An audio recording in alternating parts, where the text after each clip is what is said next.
Barack Obama, sworn in as the 44th President of the United States. They said this day would never come.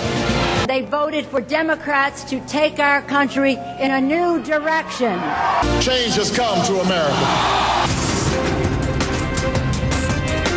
The budget plan will sink the government deeper and deeper into debt. The administration's budget spends too much, taxes too much, and borrows too much. There's only three problems with the president's budget. It spends too much, it taxes too much, and it borrows too much. This is a spending issue. Increased spending. Taxes too much, spends too much, and of course borrows too much. The chairman of the Federal Reserve warned Congress and the president today to start reining in the national debt. We're going to double our deficit in 5 years and triple it in 10. We're going to keep adding to our national debt. Double the public debt in 5 years, triple it in 10 years. Republicans are trying to tie Democrats to Pelosi, Obama, and big spending, namely health reform.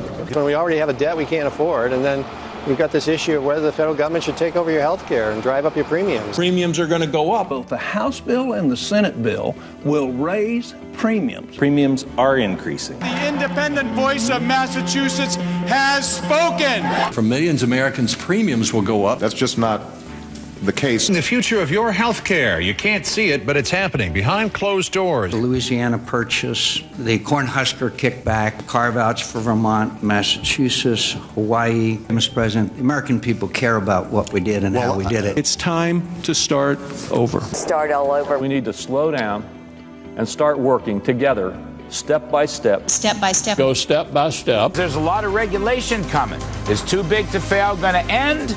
Or is this just one gigantic takeover? The government takeover. Government takeover. Massive government takeover. A government takeover. People are mad about big government. What they wanted was checks and balances. Checks and balances. Get some checks and balances in Washington, D.C. Welcome to the economic crisis. Is it really time to raise taxes? Why would we raise taxes in the middle of a recession? I can't think of a worse anti-stimulus. Keep taxes low. Small businesses that are going to be faced with higher taxes. All the Senate Republicans are going to hold together. And if you look at the recent polls, everybody says it's jobs and it's the economy. But where are the jobs? It doesn't appear like we're going to get much job creation in 2010. We ought to be concentrating on jobs. Get the best policy to create jobs. The White House doesn't get it. They still aren't talking about jobs. Critics say President Obama has gone from hope to nope. We need to get the economy growing. We need to create jobs. People are concerned about jobs and the economy. Encourage job creation. The government wants to increase taxes on our small businesses, making it even harder to create jobs. It's a bad idea to raise taxes on everybody, on anybody. The federal government spending so much more money than it's ever spent. What's extreme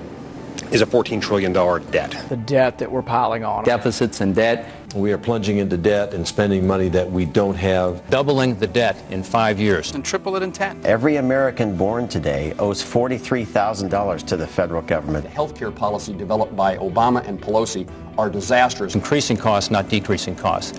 We didn't have to take $500 billion away from Medicare. We didn't have to increase taxes. It must be repealed and replaced. The answer isn't big government.